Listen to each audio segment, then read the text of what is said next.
Satyendra is almost like a teacher ఒక అంటే teacher అనే వర్డ్ నాకు ఇష్టం ఉండదు. But I would say that Satyendra నాకు కలవకపోతే నా లైఫ్లో ఏదో నాలో ఒక డిఫరెన్స్ ఉండేది. ఏం డిఫరెన్స్ అనేది కూడా నాకు తెలియదు. అంటే నేను అలాంటి కాబట్టి నేను అతన్ని కనెక్ట్ అయ్యానా, లేకపోతే అతను నా లైఫ్లో వచ్చిన మళ్ళీ ఇలా అయ్యానా అనేది ఇట్స్ ఎ వెరీ ఉన్నీస్ బీస్ కైండ్ ఆఫ్ ఏ థింగ్ అది. ఎందుకంటే ఇప్పుడు నాకు సత్యేంద్ర కాలేజీలో చెప్పింది ఒక్కొక్కసారి 30 ఏళ్ళ తర్వాత గుర్తొస్తుంది ఇప్పుడు మళ్ళీ అని ఇప్పుడు అర్థం అవుతుంది కదా. అది చెప్పింది అప్పుడు నాకు గుర్తుండిపోయింది కానీ ఐ డెంట్ అండర్స్టాండ్. సడన్గా నాకు ఇప్పుడు వెలుగుతుంది బల్బు. ఓకే, యూనో అంటే is the most intelligent man ever met in my life. నేను మెట్ అంటే ఐఎమ్ ఇంక్లూడింగ్ నేను చదివిన పుస్తకాలు కానీ నేను విన్న వ్యక్తుల గురించి వాళ్ళందరికన్నా is a superior person you know. So తను మాట్లాడే లాజిక్, తనకున్న రేషనల్ థింకింగ్, తనకున్న నాలెడ్జ్ ఇంక్లూడింగ్ సినిమా, అలాంటి మనిషి నేను ఎప్పుడు చూడలేదు. సో ఆటోమేటిక్గా నేను నేను అసలు ఎవరికి ఇంటిమిడేట్ అవ్వను. I always intimidate people. But Satyendra దగ్గర నాకు ఒక ఇది ఉండేది, అంటే ఒక ఆల్మోస్ట్ ఒక ప్రెషర్ ఫీల్ అయ్యాను. అంటే తను ఇంప్రెస్ చేయాలి, లేకపోతే నేను అంటే తను ఏమన్నా అనుకుంటాడా అంటే నన్ను ఎదవనుకుంటాడా ఇలా చెప్తే అని, అంటే కంటిన్యూస్గా తన ఎండార్స్మెంట్ కోసం ట్రై చేసేవాడిని. తనతో ఉన్న పరిచయం ఉన్నాను. అప్పుడు అంత ఇంటిమిడేషను నా లైఫ్లో ఎప్పుడు ఎవరితో ఫీల్ అవ్వలేను. ఇప్పటికీ టచ్లో ఉంటారా మీరు? Very rare. ఎక్కడండి ఇప్పుడు ఆయన ఉండేది? ఎక్కడ ఆయన? ఇప్పుడు విజయవాడలో ఈజ్ ఇంజనీరింగ్ కాలేజ్లో ప్రొఫెసర్. అంతా మీకు ఇంపాక్ట్ క్రియేట్ చేసిన రిలేషన్లో మధ్య మీకు గుర్తున్న ఇన్సిడెంట్స్ చెప్పండి ఏదైనా. మీకు ఆయనకు మధ్య జరిగింది అంత ఇంపాక్ట్ క్రియేట్ చేసి, అంటే రామ్ గోపాల్ వర్మ గారికి ఇంపాక్ట్ వచ్చిందంటే అది మామూలు విషయం కాదుగా, అదేంటి అని.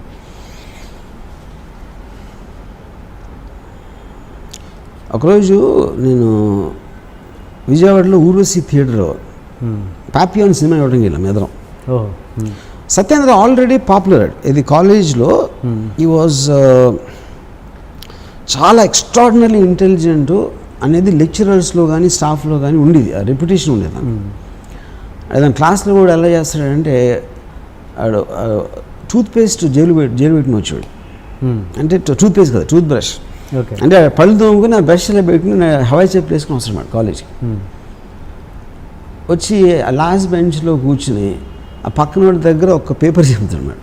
పేపర్ చింపి అదే నోట్బుక్ ఆడు పెన్ నోట్ తీసి ఆ లెక్చరర్ చెప్తా ఉంటే మధ్యలో క్వశ్చన్ వేస్తాడు ఆ సబ్జెక్ట్ గురించి వేసాడు. ఆ లెక్చరర్ టెన్షన్ వచ్చేసి అసలు వాళ్ళకి యూనో. క్లాస్ మధ్యలో ఒకసారి లీగ్స్ వెళ్ళిపోతున్నాడు. ఏంటి ఎక్కడికి వెళ్తున్నావు అంటే నేను చెప్పేది అర్థమైపోయిందని వెళ్ళిపోయాడు. అంటే ఇప్పుడు వీళ్ళందరికీ నువ్వు అర్థం చేసి చెప్పి ఆ టైం నేను వేస్ట్ చేయనని చెప్పి వెళ్ళిపోయాడు. ఇలాంటి ఇన్సిడెంట్లు చాలా జరిగింది సత్యేంద్రతో. ఒకరోజు ఊర్వశి థియేటర్లో పాపియాన్ అని సినిమా ఇవ్వడం వెళ్ళాం. అంటే ఈ ఇంటర్వెల్లో ప్రిన్సిపల్ గారు కలిసారు, కాలేజ్ ప్రిన్సిపల్. ఇంటర్వెల్లో కాలేజ్ ప్రిన్సిపల్ ఆయన కూడా వచ్చి సినిమా ఇవ్వడానికి మా కాలేజ్ ప్రిన్సిపల్. అప్పుడు మా ఎగ్జామ్స్ జరుగుతున్నాయి.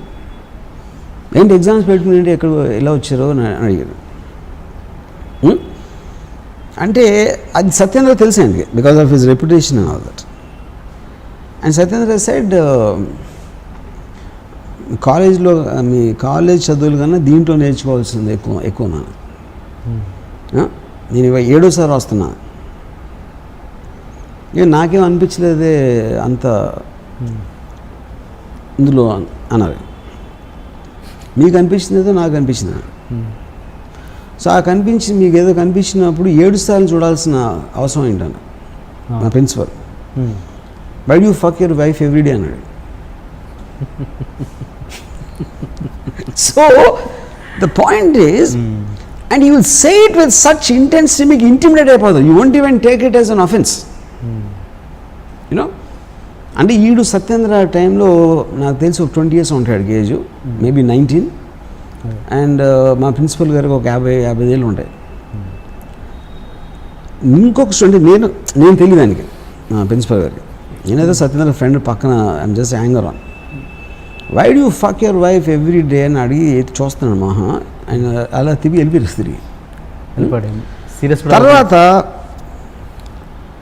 5-6 years అయిన తర్వాత, ఆయన రిటైర్ అయిపోయి ఫర్ 10 years తర్వాత, నేను మరువలేని ఒక విద్యార్థి అని సత్యేంద్ర మీద ఆ వ్యాసం రాశారు ఒక బుక్ కోసం. అంత ట్రెమెండస్ ఇంపాక్ట్ క్రియేట్ చేశాడు తను. సో అలాగే నాకు ఎంత ఇన్ఫ్లుయెన్స్ ఉందంటే సత్యేంద్ర నుంచి, నేను ఒక్కొక్కసారి నేను ఫ్రెండ్స్తోనో లేకపోతే ఎవరితో కూర్చుని మేబీ ఒక 9:30కి స్టార్ట్ చేసి 3:30 వరకు మాట్లాడింది సత్యేంద్ర గురించి.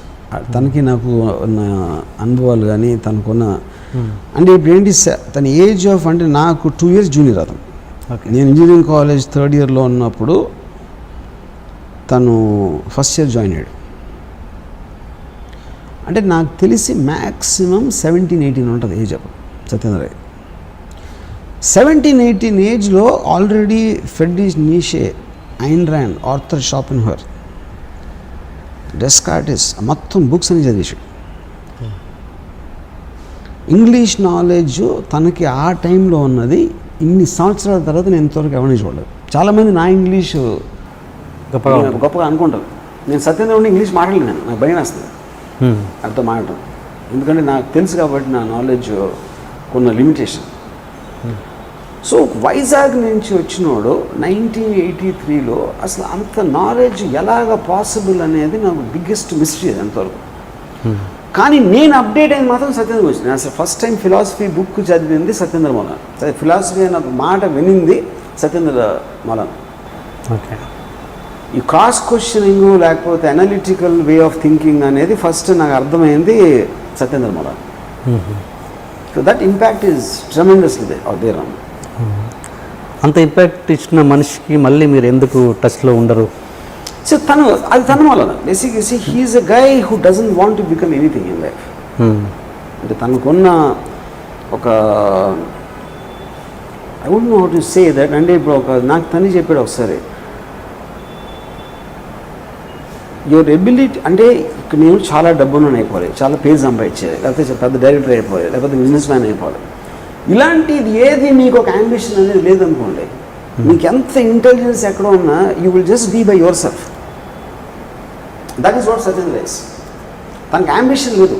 అంటే మనం ఏంటంటే అంబిషన్ తోటే మనం సక్సెస్ మెజర్ చేస్తాం.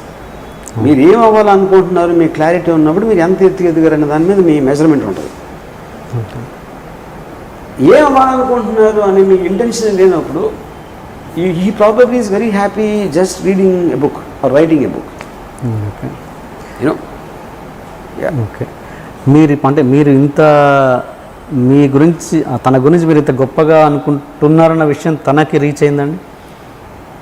తను పట్టించుకోండి. తను I don't know, I'm sure he knows. ఎందుకంటే నేను తన గురించి నా ఇష్టం బుక్లో ఒక ఆర్టికల్ రాయటం జరిగింది. అండ్ చాలాసార్లు ఇంటర్వ్యూలు కూడా చెప్తాను సత్యేంద్ర నా మీద ఉన్న సత్యేంద్ర ఇన్ఫ్లుయెన్స్ గురించి. అంటే ఈ నోస్ ఇట్ లైక్ ఇన్ఫర్మేషన్ ఎంత నేను ఫీల్ అవ్వదు. ఎందుకంటే తను అబ్సల్యూట్లీ ఎమోషన్స్కి అసలు ఈజ్ బియాండ్ ఎమోషన్స్. రాముకి నేను చాలా ఇష్టం, నేనంటే చాలా గౌరవం, అట్లాంటి స్టూపిడిటీస్ తనకి యూ వోంట్ రియాక్ట్ దట్. ఒక ఇన్ఫర్మేషన్ లాగా ఎవడో రాము నా క్లాస్మేట్, అప్పుడు మేము ఇద్దరం కలిసి ఉండేవాడు, అది ఫీల్ అవుతున్నాడు ఒక ఇన్ఫర్మేషన్ లాగా ఉంటుంది. కానీ ఇప్పుడు నేను ఆలోచించినంత, నేను మాట్లాడినంత సత్యేంద్ర నా గురించి దాంట్లో 1% కూడా మాట్లాడే అవుతుంది. అది మాత్రం ఐఎమ్ వెరీ షూర్. ఎందుకంటే I'm a topic of no interest ఆయనకి. అలాగే మీరు ఇప్పుడు మీకు అదే వచ్చిందిగా, మీ ఆ ఇంపాక్ట్ మీ మీద కూడా అదే పడిందిగా. ఇప్పుడు మీరు అన్నట్టు ఎలాగా మీరన్న పర్సన్స్ వాళ్ళు నాకు గుర్తులేరు అన్నారుగా, అలాగే అది ఆబ్వియస్లీ కదా. అదే ఇప్పుడు నాకు నేను తన మీద ఇంపాక్ట్ క్రియేట్ చేయాలి, అందుకని నేను గుర్తున్నాను దాన్ని. అదే బట్ తను చేసాడు కాబట్టి నాకు ఉంటాడు. That simple that. తన గురించి అంటే నాకు తెలియదు, తను ఏంటంటే ఫ్యామిలీ పర్సనా, ఇప్పుడు ఏంటి పెళ్లి చేసుకోలేదు. ఇంత మీరంత ఇంపార్టెన్స్ ఇచ్చే సత్యేంద్ర గారు, ఆయన మీ గురించి ఏమనుకుని ఉంటారు బహుశా? మెయిన్ పాయింట్ ఏంటంటే, ఇప్పుడు ఎప్పుడైనా మీరు ఒక వ్యక్తికి ఇంపార్టెన్స్ ఇచ్చేదానికి ముఖ్య కారణం ఆ వ్యక్తి మీ మీద క్రియేట్ చేసిన ఒక ఇంపాక్ట్. దాని వలన మీరు గుర్తుండిపోతారు, ఒక మనిషి గుర్తుండిపోతారు మీకు. సత్యేంద్ర నా మీద చేశాడు కానీ నేను సత్యేంద్ర మీద చేయలే. సత్యేంద్ర నా గురించి గొప్పగా చెప్పడానికి నేను చెప్పిన ఒక ఒక తెలివైన మాట, లేకపోతే ఒక బుక్కో, లేకపోతే వాడికి ఒక బతికే లైఫ్ స్టైల్ గురించి ఎక్స్ప్లెయిన్ చేయడానికి నేను ఎప్పుడు చేయలేదు, నేను విన్నా. అది ఎలా ఉంటుందంటే ఇప్పుడు అందుకని సత్యేంద్రకి నేను ఇప్పుడేంటి రామ్ గోపాల్ వర్మ అనే మనిషి సత్యేంద్ర కన్నా పబ్లిక్ పర్సెప్షన్లో ఎక్కువ పాపులర్ కాబట్టి సత్యేంద్ర ఎందుకు పట్టించుకోవడం మీకు అనిపిస్తుంది. కానీ సత్యేంద్ర నా పాపులారిటీని పట్టించుకోడు, ఎవరి పాపులారిటీని పట్టించుకోడతాను. సో అప్పుడు ఇందాక ఒక సందర్భంలో నేను చెప్పాను కదా, వినోద్ బాలా నాకు గుర్తులేదు అని చెప్పాను కదా. వినోద్ బాలాకి నాకు ఎంత దూరం ఉంటుందో నాకు సత్యేంద్రకి అంతే ఉంటుంది. Okay okay okay. నేను ఒక డైరెక్టర్గా ఒక పర్టికులర్ ఒక ట్రెండ్ సెట్టింగ్ ఫిలిం అది అయ్యింది. శివ ఫ్లాప్ అయి ఉండొచ్చు కదా, శివ ఫ్లాప్ అయ్యి ఉంటే వినోద్ బాలాకి ఎంత గుర్తుండి ఉంటుంది అనేది అది క్వశ్చనబుల్ థింగ్. అది ఏదో ఒక ఎక్స్పీరియన్స్ లాగా అయిపోయేది. అంత ట్రెండ్ సెట్టింగ్ ఇంపాక్ట్ఫుల్ ఫిల్మ్ అయిపోయింది కాబట్టి దానికి సంబంధించిన మెమరీస్ అనేది వినోద్ బాలాలో ఉన్నాయి. కానీ నాకు నా 25 జర్నీలో సినిమాలు బ్యాడ్ గుడ్ అన్నీ రకరకాల వ్యక్తులు కలవటం, బాంబే వచ్చి ఉండిపోవడం, ఇంతమందిని ఇక్కడ నేను బాల్ ఠాక్రే దగ్గర నుంచి, సుబ్రత రాయ్ దగ్గర నుంచి, అమితాబ్ ఇలాంటి వాళ్ళు అందరితో నేను కూర్చున్న తర్వాత ఎప్పుడో ఎక్కడో జరిగిన ఒక ఎక్స్పీరియన్స్లో కలిసిన మనిషిని నాకు గుర్తుంది. ఎందుకంటే నాకు వేరే ఇంపాక్ట్ఫుల్ విషయాలు చాలా ఉన్నాయి తర్వాత. సిమిలర్లీ సత్యేంద్ర కాన్సెప్ట్లో సత్యేంద్రకి నేను Vinod Bala, that's what I think it is. అది అంతా మీకు రిలేటివ్ డిఫరెన్సెస్ ఉంటాయి, రిలేటివ్ డిగ్రీస్ ప్రతి మనిషికి. అంటే దాని ఎత్తు తగ్గు అని అంటలా నేను.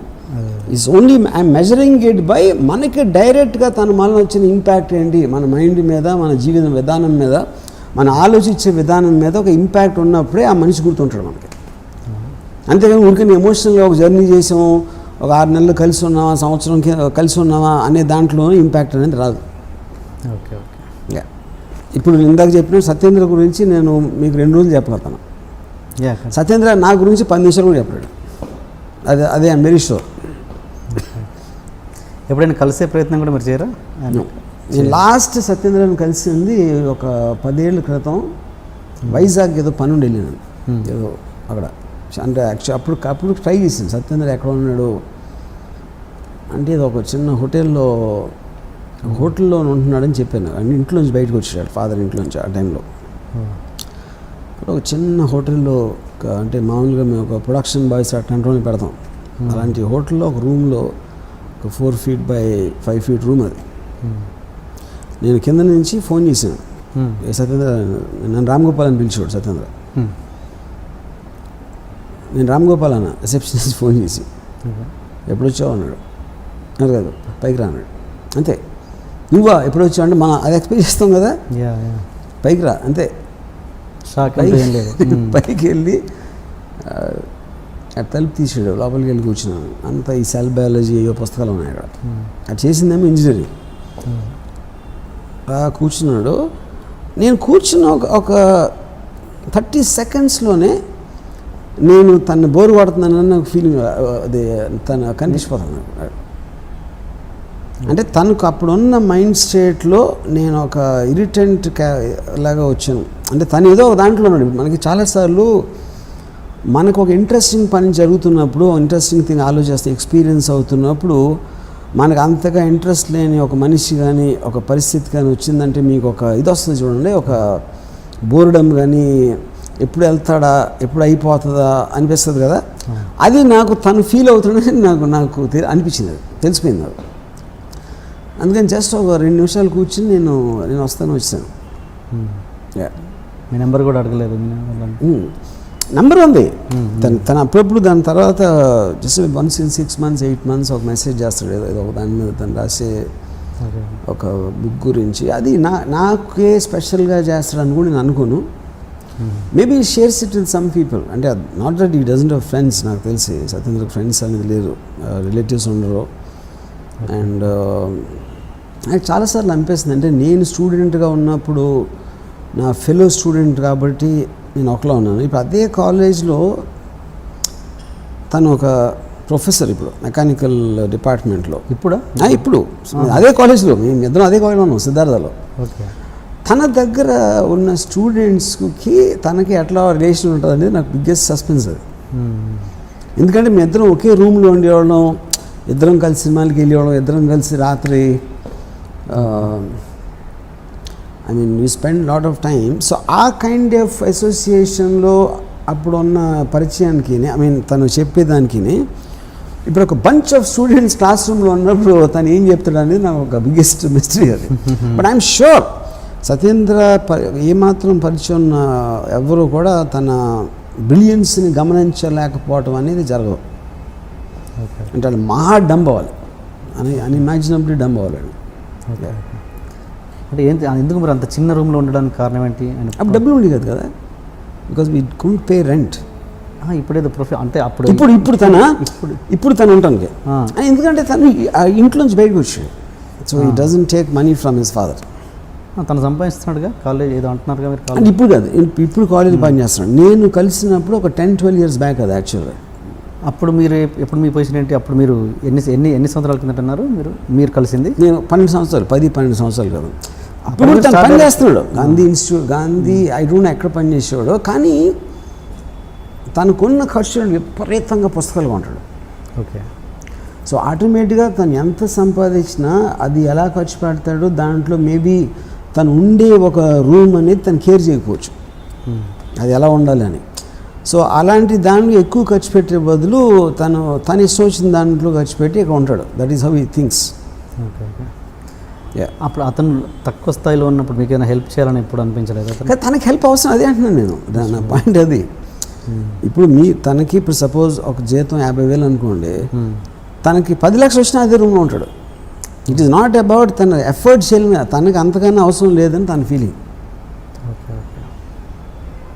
అప్పుడు కూడా ఏంటి, ఇలాగ వాళ్ళ ఫాదర్ డబ్బులు పంచినప్పుడు ఆ డబ్బులు ఇలా చేతితో గుంపులో తీసి నాకు ఇచ్చాడు. అంటే అది తీసి లెక్క పెట్టి ఎవరికో ఇవ్వాలి అనేది చిరాకు మాట సత్యేంద్రకి. అంటే he hates money, just the touching of the ఇది. అంటే మీ సిద్ధాంతం ప్రకారము అంత నాలెడ్జ్ ఉండి మీకంటే పీక్ ఇది ఉంది, అతను ఆ స్టేజ్ అనుభవించాడు కదా, మరి అది ఎంతవరకు, దాన్ని ఎలా మీరు అనలైజ్ చేస్తారు? దాన్ని ఎలా మీరు నాకు భయం వేస్తుంది యాక్చువల్గా. ఎందుకంటే మీకంటే ఇంటెలిజెంట్ మీరే అంటున్నారు. అదే నాకు భయం వేస్తుంది. ఎందుకంటే నీషే ఏమన్నాడంటే, this tree stands lonely here on the hills, it has grown up high above man and beast, and if it wanted to speak there is no one tall enough to listen. మీ intelligence మీరు ఎంత పెరిగిపోతే మీరు interact అవ్వటానికి chance ఉండదు. ఇంకా మీరు చాలా తెలివైన వాళ్ళు, కానీ మీ కంపెనీలో గొర్రెలు ఉన్నాయనుకోండి, ఏం చేస్తారు? గొర్రెలకి మీరు చెప్తే వింటాయేనో, అది ఇని అర్థం చేసుకునే మైండ్ వాటికి లేదు. సో సత్యేంద్ర మైండ్కి ఉన్న దానికి అంత ఎత్తుకు ఎదిగితే అసలు ఇంటరాక్షన్ అనేది పోతుంది. ఎందుకంటే నేను సత్యేంద్ర ఇంటెలిజెన్స్ నాకు లేదా, తనలాగా నేను ఆలోచించలేను. కాబట్టి తను ఏం అనిపిస్తున్నాడో ఏం ఆస్వాదిస్తున్నాడో నాకు అర్థం కూడా అవుతుంది. గొర్రెకి నా గురించి అర్థం అన్నట్టే నాకు సత్యేంద్ర గురించి అర్థం అవుతుంది. సో బేసిక్లీ ఆ దాంట్లో ఆల్మోస్ట్ నాకు భయం వేసేస్తుంది. అంటే నేను సత్యేంద్ర లెవెల్ నేను ఎదిగిపోతే కాబట్టి ఇవాళ నేను ఎన్నో ఎంజాయ్ చేస్తాను. I enjoy watching, I mean films అవ్వచ్చు, మ్యూజిక్ అవ్వచ్చు, గర్ల్స్ అవ్వచ్చు, లేకపోతే ఇలాంటి ఆఫీస్ అవ్వచ్చు. They so many things enjoy in my life. మీరు ఆ మెజర్మెంట్లు చూస్తే సత్యేంద్ర ఏం ఎంజాయ్ చేయడు. కానీ తను చేయాలనుకుంటాడా, తనకు అది ఇష్టమా, తనకు వస్తుందా సేమ్ ఎంజాయ్మెంట్ అనేది it is A I mean hypothetical question. ఎందుకంటే అది తన ఫీల్ నుంచి రావాలి. మనకి వాడికి ఆ ఫీలింగ్ ఉందని సపోజ్ చేసుకోవడం అనేది సత్యేంద్ర విషయంలో తప్పవుతుంది. ఆ స్టేటస్ నేను ఎంజాయ్ చేస్తున్నాడు అంతే సింపుల్గా. ఎంజాయ్ తెలియదు నాకు, కానీ నేను దాని మీద ఎందుకు కామెంట్ చేయనంటే సత్యేంద్ర మీద కామెంట్ చేసేంత అర్హత నాకు లేదు. ఎందుకంటే మీరు ఒకరి మీద కామెంట్ చేసినప్పుడు అతని అర్థం చేసుకోవాలి, అతను అర్థం చేసుకునే కెపాసిటీ మీకు ఉండాలి. ఆ కెపాసిటీ లేనప్పుడు కూర్చుని అలా చేయాలి ఇలా చేయకూడదు అని అనుకుంటాం అనేది నా మూర్ఖత్వం అవుతుంది. నేను మూర్ఖుడినే సత్యేంద్రతో కంపేర్ చేస్తే, కానీ మరీ అంత మూర్ఖుడు కాదు. సత్యేంద్ర గురించి కామెంట్ చేసే అంత ఇది ఉంటాం. అంటే అంత సత్యేంద్ర గారి తర్వాత అంత రేంజ్లో మీరు ఇంత ట్రావెల్ చేశారు కదా, నేషనల్ లెవెల్లో మీకు పేరుంది. అంటే ఒక్క వ్యక్తి కూడా మీరు తగలేదు? Nobody, not to touch him. Okay. దాని తర్వాత ఆనెస్ట్గా చెప్పాలంటే సత్యేంద్ర తర్వాత అంటే చాలా మెట్లు కింద తర్వాత I believe I'm very intelligent. Okay. నాకన్నా సత్యేంద్ర ఒక్క నిమిషం మర్చిపోతే నేను చదివిన బుక్స్ నాకున్న నాలెడ్జ్ ఉన్న మనిషి కూడా నేను చూడలేదు.